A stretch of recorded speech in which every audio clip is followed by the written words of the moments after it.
pa e sun kuta donyo di bese den caso ki kacho pa nan tambe cuida nan kacho nan na ordu tena nan kacho nan den cura pa sobre e kacho nan saliendo foi nan cura tin ora cura no tani será e kacho nan e ta corre atrás de gente corre atrás de mucha nos conoce caso caminda kacho corre atrás de gente na cai for di bicycle tin na kibra pia tiende ka kibra heup nos tursadi diferentes sucesso caminda kacho tabai den kunuku caminda kunanta masacra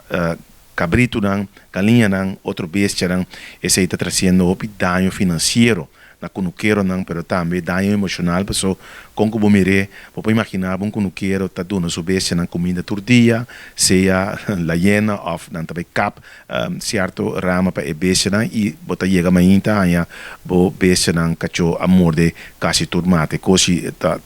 lamentável, pois nós volve bater alarma, tá trayecto como MPB nos está canando for de eleição de 2019 que nós põe aqui de nosso plano de ação explicando que o bem-estar de bestia é importante, mas stop também abuso de bestia, mas com o abuso general doméstico também e ora que nós adrenta o governo de 2019 nós arranca ponto de prioridade aqui também de nosso programa de governação nós saco nós toma decisão também de colégio executivo para lançar comissão para atender com a problemática aqui nós passa uma moção também riba minha própria iniciativa de Conselho Consular na fevereiro 2021 caminho que nós está urge o governo para pôr mais prioridade arriba a problemática aqui, o governo no turno atrás plano van aanpak e o plano van aanpak aqui está em execução plus nós está aplaudir que o governo manema compreender também cara passa semana está cinta de uma comissão com a polícia e outro instituto também